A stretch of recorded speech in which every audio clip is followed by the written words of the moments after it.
It's here, and it's gonna be here for quite some time. Elden Ring is the latest Souls game, except it's more like 2 or 3 Souls games in one, with how much stuff there is to do, how many dungeons there are to delve, and how many tree bosses there are to unplant. This game is getting tens across the board by people who don't nitpick, and on one hand that's fine, because I understand that even a game with flaws can still evoke a 10 out of 10 feeling while playing it overall. Definitely got a few tastes of that myself as my journey to the Erd Tree was going on. As a Souls fan, the scope and impact of Elden Ring, the statement it makes by existing as it is, sort of elevates it beyond what normal criteria you might judge for other games, and you can feel the cultural phenomenon it's already become, even in the mainstream, in the first week of release. This game is a big deal. On the other hand, it's not perfect, and almost 100% of the hype and fanfare associated with it is just due to the fact that it's a big Souls game. You can really distill nearly all the good reviews down to the two most base attributes of it's huge and it's Souls.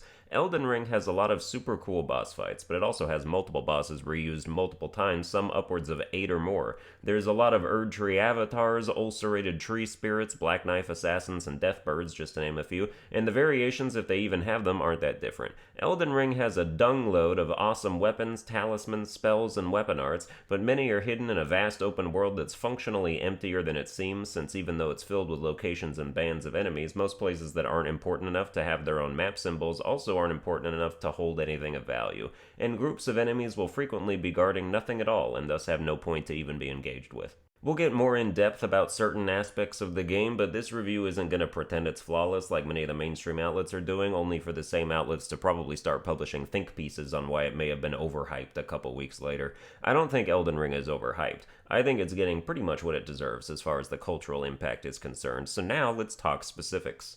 I believe Elden Ring is the best Souls game. Much of the stuff that Souls does, Elden Ring does best, from cool bosses to weapon and spell variety to pure amount of content to overall gameplay. Elden Ring is now the definitive Souls game, the one everyone's going to go back to and put 1,000 hours in. That said, I also think it's the hardest and most frustrating Souls game ever made, even for veterans of the franchise like me. This game starts you off against a nigh unbeatable intro boss with no heals that you're supposed to die to before the game moves on with the story and leaves that encounter behind. Now that's by no means a new concept on its own. If you're stubborn like me, you might make 15 new game files just to practice the boss until you can finally beat it under those squalid conditions. If you do, once you make it out of the tutorial area, you are immediately greeted with another high-level boss roaming around a low-level area right in front of where you start, and your stubborn ass might immediately go over there and start bashing your head against the wall again until you can finally beat that shit too. You don't have to do that by any means, but veterans are definitely encouraged to as a test of our mettle. So Elden Ring really doubles down on laying you out right from the get-go, whereas most other Souls games are about breezing through the first few areas until the enemy's difficulty catches up with you. In Souls games, most of the struggle comes from a lack of knowledge, whether it's not knowing enemy patterns or where good weapons and items are or what you should even be building your character for. In Elden Ring, most of that lack of knowledge is exacerbated by the open world, where it is now infinitely more difficult to stumble upon important things, key characters and items, quest lines, grace checkpoints, caves, and dungeons. In the more closed-off previous Souls games, there was a lot less area to search for these things, so you spent far less time aimlessly wandering, which is why I don't particularly like the open world aspect of Elden Ring. Now, in subsequent playthroughs, it won't matter. Souls is a learned experience. It's all about pattern recognition for the enemies and rote memorization for the item locations, so when you have all this down, oh man, it's gonna be so much better. When routes start getting optimized and people know how to get what they want as soon as possible, it's going to be paradise. But you've got to play an awful lot of game to get there. It took me 53 hours to get to the final boss on my first playthrough, and that was after exploring probably 80% of everything there was to find.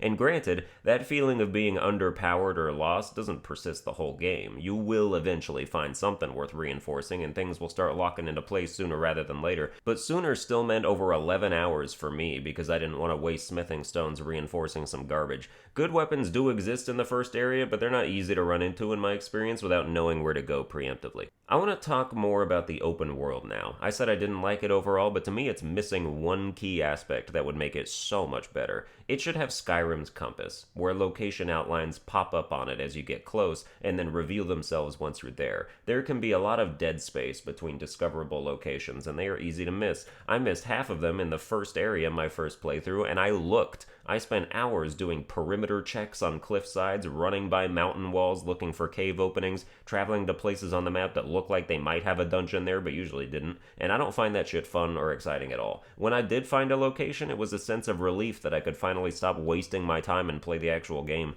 I'm sure part of that was because I'm a content creator looking for content, but I would trade the innate sense of discovery any day for a map with either clearly marked points of interest or a compass that tells you when you're near something. Halfway through the game, I started using an online interactive map from the wiki that showed where most stuff was, and boy, it was literally like finding a treasure map where the treasure was being able to play the damn game. People have been spreading memes of what Elden Ring would look like if it were a Ubisoft game, dunking on Ubisoft and their usual formula nowadays, and one of the images had a mini-map in the corner with question marks on it for points of interest, and I looked at that and thought, yeah, I'd like that. Because open worlds in games often act as a gravitational force that pushes content away from you. It's like swimming upstream against the current. You want to get to the meat and potatoes of a game, but the open world is like, you want a mission? You want a dungeon? You want a boss? Go fetch. Except in Elden Ring's case, you never even got to see where they threw the bone. You've just got miles of land to put your snout on the ground and sniff. So I mentioned there are some repeat bosses, but the ones that aren't are super cool and super hard. When I said this is the hardest Souls game, I meant it. There are a lot of endgame bosses that will just knock your socks off and stuff them inside your urethra. They are harder than any Souls boss of any other game, and while there are cheesy builds and mechanics that can still make things easier, it doesn't take away the fact that these bosses were made in hell. Not every boss is hard. In fact, a good chunk of them will be trivialized just by you out-leveling them if you're struggling and come back later, but the hard ones are out of this world. Normal enemy variety is pretty good from area to area, although they drop so few runes, your level up currency, most of the time until late game that it's usually not even worth killing them if you see them unless they're in your way. So let's get to the game graph, the metric I use that judges 4 distinct categories: story, graphics, mechanics, and fun, gives them each a score out of 100, before we get to a final score at the end that encompasses everything. Starting with story. Like most Souls games, Elden Ring's story is mostly only apparent to people who watch lore videos of content creators who put a bunch of item description puzzle pieces together and hypothesize the narrative like a jigsaw fortune teller. But Elden Ring does give more story beats up front too, in the form of cutscenes and more overt dialogue. It still won't matter unless you actually care though. I'd rather not even give a score for story because I literally only know like the base motivation of our character with scraps of other lore sprinkled in. Next up is graphics, and Elden Ring looks great. Lots of big detailed vistas, and while some of them look like someone just threw a green screen in the background, the artwork is still terrific, and I have no complaints when it comes to character models or attacks or the environment. I'll give graphics an 85. Mechanics are borderline flawless. The only issue I have is that the buffer system for inputs isn't tight enough compared to other Souls games. Like, say you get hit, and you tried to roll before that hit, but you didn't react in time, so you press circle pretty much as you got hit. Well, even if you press nothing afterwards, instead of canceling that roll input, it just delays it. So your character is now going to roll as soon as the hit stun wears off, thanks to the buffering of that first roll input. And against some bosses, that is guaranteed to get you killed if they're doing a combo that you now can't properly dodge because your roll went off and got you hit again. It's like how Guitar Hero 3 had a larger window for notes to be hit correctly instead of being counted as too early or too late compared to Guitar Hero 2, except in that game it was usually helpful because you actually want to hit notes correctly. Everything else from the summons to the weapon arts to the spells to the just combat in general is incredible though, so I'm giving mechanics a 95. And finally, fun. I'm of two minds about this. On one hand, the game is incredible, it's very difficult to put down, and the gaming industry really stood still when Elden Ring launched. On the other hand, I hated this game like 30% of the time I was playing it. Kind of an exaggeration, but it's one of those games. It's like how people view League of Legends or any online multiplayer game where you technically are a big fan of the game and that's why you play it, but when you're actually playing it, you're just screaming internally or externally, and it's like, is that what fun is? Is that what I'm having right now? Then why do I want to punch a hole in my wall? My mental state is worse than it was when I started. I don't think that's what fun is supposed to do. When things are going well and you're making progress, it's great, but if you're stuck on a boss or some random BS happens, the fun shrivels up right quick. I'm giving it an 80. So let's get to the final score, which is not an aggregate of the previous scores. Certain things are weighted differently, and I've got to decide what's most important. I may have focused more on flaws than the game's strengths in this review, and that's for two reasons. One, they're way more interesting to talk about, and two, every other reviewer in the world is highlighting the strengths and championing the game for all to see already, so I'm not trying to parrot them, but hopefully the good things I did say still adequately convey that I think this game is great conclusively. So, Elden Ring gets an overall score of 94 out of 100. Despite every negative thing I said, it really is still carried by being a big Souls game.